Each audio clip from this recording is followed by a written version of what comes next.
Good morning students. मैं doctor Sucheta Verma, assistant professor political science, government college Bhim. बच्चों, आज हम बीए पार्ट फर्स्ट के पेपर सेकंड का अध्ययन करेंगे। मनु इसका टॉपिक है।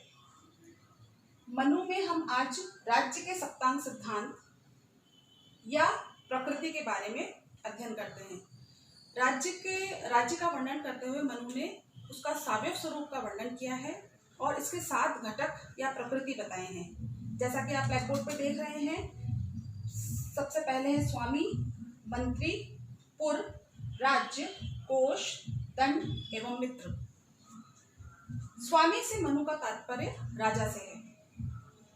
राजा नैतिक और उच्च प्रशासनिक गुणों से संपन्न व्यक्ति होना चाहिए तथा उसको जनता के कल्याण के लिए पितृवत, जैसे पिता अपने परिवार का पोषण करता है वैसे ही राजा अपनी जनता का पिता के समान पोषण करते हुए उनकी उन्नति करे। दूसरे नंबर पर है मंत्री। मंत्रियों के बारे में राजा के बाद सर्वाधिक महत्वपूर्ण मंत्री है।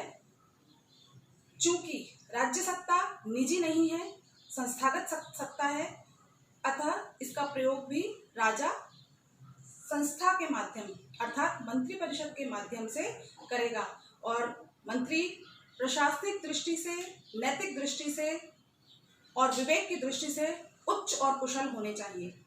ऐसे लोगों का परामर्श राज्य की उन्नति के लिए लाभदायक रहता है। तृतीय स्थान पर पुर। यहाँ पर पुर का तात्पर्य राजधानी से है। किसी भी राज्य की राजधानी सर्वाधिक सुरक्षित क्षेत्र में होनी चाहिए तथा उसमें दुर्ग भी होने चाहिए। दुर्ग के अनेक प्रकारों का वर्णन करते हुए मनु ने बताया है, जैसे उनमें से है धानवन दुर्ग, जल दुर्ग, गिरि दुर्ग, मनुष्य दुर्ग, वृक्ष दुर्ग आदि। चतुर्थ स्थान पर राज्य। यहाँ राज्य के शब्द को देखकर भ्रमात्मक स्थिति न हो, क्योंकि यहाँ राज्य का तात्पर्य राज्य के आंतरिक भूभाग एवं उसकी जनता से है। इसे भी मनु ने अनिवार्य अंग के रूप में संज्ञा दी है। पांचवें स्थान पर कोश। कोश अर्थात धन, राजकोष। राजकोष की आवश्यकता क्यों है? क्योंकि यदि पर्याप्त कोष होगा किसी राज्य के पास तो वह अपनी जनता के लिए अनेक जन कल्याणकारी कार्य कर सकता है, जिससे राज्य समृद्धि की ओर बढ़ेगा। छठे स्थान पर दंड। दंड का तात्पर्य यहाँ पर सेना से है। सेना के ऊपर दोहरा कार्य है, आंतरिक सुरक्षा एवं बाहरी सुरक्षा। सेना के प्रकारों के बारे में बताते हुए मनु ने कहा है कि सेना अश्व सेना, रथ सेना, हस्ती सेना, पैदल सेना, इन सब की व्यवस्था राजा सुचारू रूप से रखे तथा इन्हें सशक्त रखे, जिससे राज्य सुरक्षित रह सके।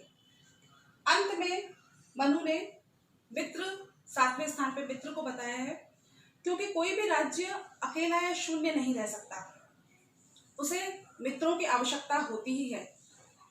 तो मनु ने यहाँ पर राजा को स्पष्ट संकेत कहा है कि राजा को अनेकानेक अधिकाधिक मित्र बनाने चाहिए, अपने पड़ोसी राज्यों के साथ अच्छे संबंध रखने चाहिए, जिससे उसकी शक्ति का संवर्धन होता रहे तथा शत्रुओं की संख्या न्यूनतम होनी चाहिए।